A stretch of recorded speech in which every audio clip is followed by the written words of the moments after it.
It's a real honor to get to speak to Rotarians. I'm not exactly sure what Rotarians do, but I know a lot of it. And all those Rotarians I know are warm, kind, wonderful people. So I know it must be a warm and kind and wonderful group. But I'm here today to talk about another group, and that's the New Jersey Sharing Network. And like people have spoken about, I was out there Sunday at my first 5K walk for organ and tissue donations. And I just got to say, I've never experienced something like this in my life. The emotion of that event just touched me. I had a chance to stand on stage as a team leader, and I looked out at a crowd of 10,000 people there. And as I walked through that crowd later, I learned that everybody there was touched by organ donation. Whether they had given an organ themselves to a family member or a stranger, or a loved one of theirs that passed away, and they decided to give the ultimate gift of life and donate their organs to somebody else who could use them, or whether there was a recipient who got an organ. I mean, I met a girl who checked me in for the race who had a new pancreas, and the lawyer who spoke next to me was an 11-year heart transplant recipient. And the young man whose team raised the most money, he was 13 years old, and he got bar mitzvah the night before, this past Saturday. He was here at the walk Sunday. He had raised $18,000, and he himself is a heart transplant recipient. So as I walked through that crowd, I thought to myself, I'm walking amongst 10,000 living miracles. And I thought to myself as I walked around that if you want a miracle in life, be a miracle for somebody else. And that's what I think about when I think of the New Jersey Sharing Network, is be a miracle for other people. And today I was just going to talk to you a little bit about my journey to get to know the New Jersey Sharing Network. And like Doug said, it actually started in February of 15 when I had a massive heart attack, and I ended up in the Heart Success Program at Morristown, and they told me 4 things. They told me 80% of my heart was dead. They told me because of that they couldn't bypass me. There's no place to bypass to. There's nothing to stent me, because there's no veins where it's stenting, and they couldn't send me home on a miracle job. So it was a nice list there. I thought, all the things they couldn't do. But they eventually did come up with an idea, and like Doug said, it's called a left ventricle assist device, an LVAD for short. And this is a mechanism which is attached to me, and this wire that you see goes into my abdomen and up to my LVAD, which is the pump. And these are the batteries and the controller. And this I wear 24/7, and it keeps me alive. Originally, these LVADs were invented so you could stay alive while you waited on the heart transplant list.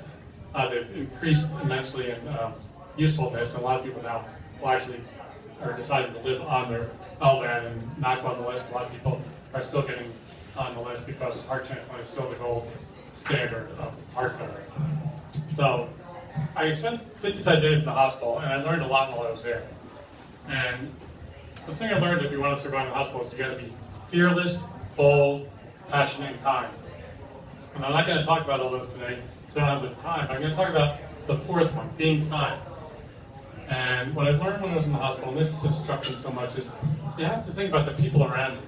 I was in different intensive care units, and everybody there, you center on yourself when you're in the hospital, but everybody in the rooms next to you are all struggling, they're all going through something, and they're all deserving of your thoughts, your kindness. And I remember I got sent out after the Morristown experience to Kessler Rehab Hospital, so I couldn't walk, and I had to learn how to walk there. So I'm in a wheelchair, and everybody else in this place is in a wheelchair, and we eat all our meals together at a table, and we're all in wheelchairs. And some people at the table were nice, some weren't so nice, but then I thought to myself, they're all struggling, they're all going through their own personal battles, and if we stop and try to judge people, we can't love them. So I kind of learned there that you shouldn't be judging your fellow man or woman. You should just be loving them. They're all going through struggles. You don't know what they're going through. There are people at my table with brain injuries and all kinds of other ailments that were put them at that table with me. So it's just one of the profound things I learned while I was in the hospital. And I was just going to tell you a little story which relates to kindness. And I was going to ask you a question. What do you think my biggest fear was when I was in the hospital? A lot of people will say death. And like Doug said, Doug thought I might pass away. Christy Ball was afraid I might die. One of my friends in Indianapolis, his wife said, if Dan dies, they're going to travel to New Jersey to go to his funeral. So a lot of people feared for my life. And I wasn't one of them. I wasn't scared of dying. What I was scared of, and I brought it with me today, I was scared. I was scared of this. Hospital bed bag. This scared the crap out of me. Right. So I'm not going to share that story with you because we're about to eat lunch, but I'm going to share a related story. It's brand new. It's a cross. I'm going to share a story with you. When I went from one ICU unit to the next, what I noticed when they wheeled me in, that there was no bathroom in this room. All there was a toilet in the corner of the room. This again, said, what are these people trying to do? Kill me? I mean, there was all windows on one side of the room that looked out at the parking lot, and there was windows on the other side of the room so the nurses could see in. And all there was this toilet. And I can't even go to the bathroom. There's not walls between the urinals. So I'm lying in bed, and they take me off the catheter, and I'm going to get to go number one for the first time. But I am still hooked up to 2 holes of IVs with all kinds of medicine going in my neck and arms. I have an oxygen tank attached to me. I have this LVAD, which I didn't have the batteries yet, so I was plugged into the wall. And I had 5 chest tubes coming out of me, draining fluid from my chest. So I get 2 nurses in there, and we stand up. We're standing at the end of the bed, and there's no way I can walk to the toilet in the room. So these are 2 female nurses. I had all kinds of nurses, but for this moment, I had a female nurse on each side of me.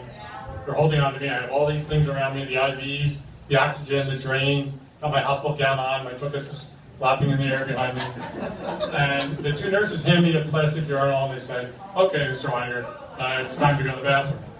And I'm sitting there, and I'm thinking to myself, this is an unusual situation. This never happened before in my life. I'm trying to think, so what's the social protocol here? Do you chat? Do you chat with this lady? Or do you just pretend they're not there? Well, I decided to take the route of being enthusiastic about it, and I chatted with them, and I was successful at my endeavor. But I tell you that story because the nurses were so kind to me in the hospital, and I really think nurses and the healthcare professionals are just angels walking among us on earth. They really do a job that is just remarkable. And I'm just going to leave you with one other story before I introduce my associate.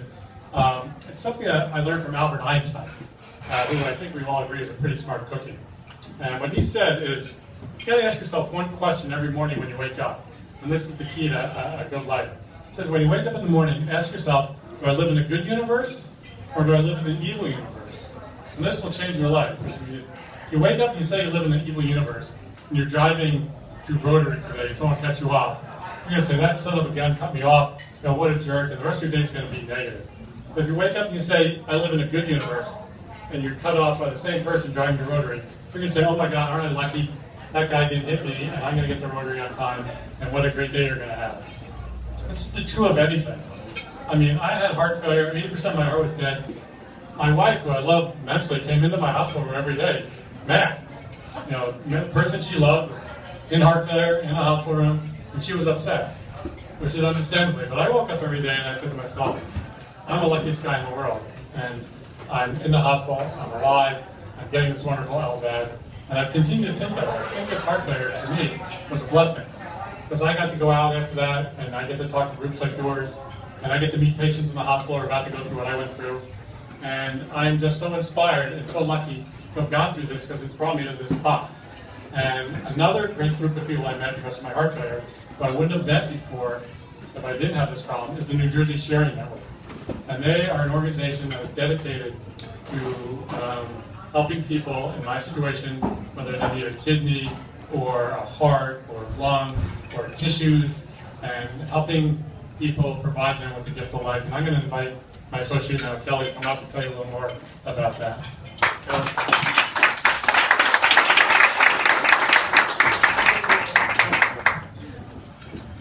Gosh, truly an inspiration. My goodness.